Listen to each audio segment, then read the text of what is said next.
I just wanted to take a quick look at Night of the Lepus, 1972. The original title of the film was Rabbits. MGM renamed the film before releasing, as they felt that the scientific name Lepus would have been maybe just not as associated with cute and cuddly creatures, so the film was renamed Night of the Lepus. The film itself is actually based on the 1964 sci-fi novel Year of the Angry Rabbit, which was written by Russell Braddon.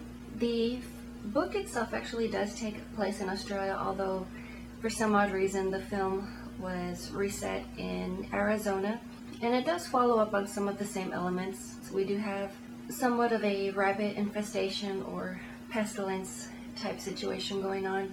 The natural predators or coyotes are no longer around to eat the rabbits, so we have farmlands being overrun. And if you have seen the film, you've noticed it has somewhat of a heavy Western feel. This is possibly not on purpose, but the director himself, William F. Claxton, has a very strong Western background. He is more familiar with filming these types of movies. When entering a genre that you're not familiar with, you use what you know, which in this case possibly did backfire. He omitted a lot of the cliche elements which possibly could have helped the film, such as lighting, shadows, film angles, as well as the eerie or the spooky music, which maybe might have helped the film. Also the fact that he really didn't bother going through the trouble of maybe masking the rabbits and hiding the rabbits.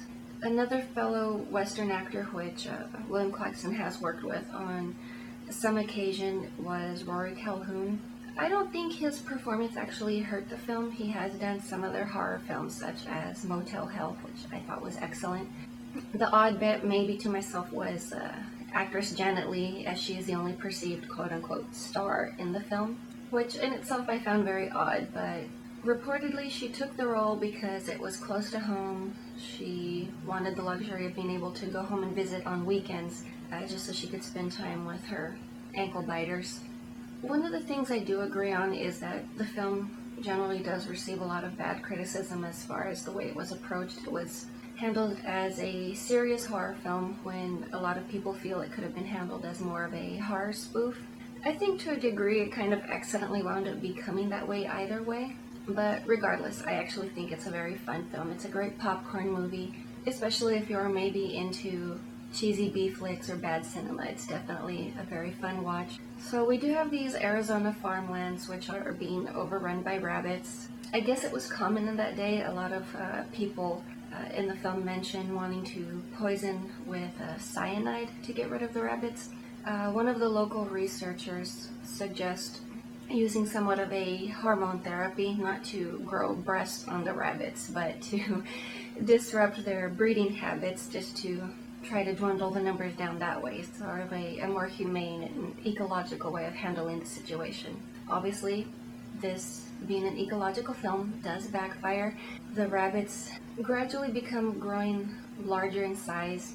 The main protagonist's daughter, Amanda, being a kid and a nuisance, grows a liking to one of the rabbits. The rabbit that she does like happens to be in the test subjects, so she switches them over, asks if she can have one of the placebo or the control rabbits as a pet. So she swindles her parents into keeping one of the test rabbits. The moron later loses it. It gets set out into the wild, and then the real fun begins. We might end up having very large mutated rabbits just randomly showing up. They also happen to be carnivorous and nocturnal, which odd choice for a rabbit, but it's a sci-fi film, so okay, let's just go with it. Another fun fact is that, of course, they did film the rabbits in slow motion on a miniature set just to have that enlarged look. As far as close-ups or attack scenes, we actually just have men in bunny suits pummeling the actors, which I think is just hilarious.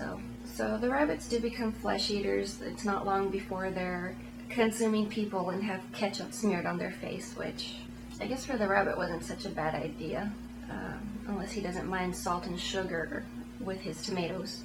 Eventually a plan is devised to corral the rabbits among the train tracks. They do set up some sort of an electric charge, and it's not long before we do have some Kentucky Fried Rabbit.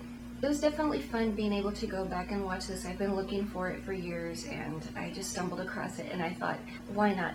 Either way, I really love the film. I'm definitely looking forward to watching this again really soon, and I hope you find it just as enjoyable. But until then, I will see you when I see you.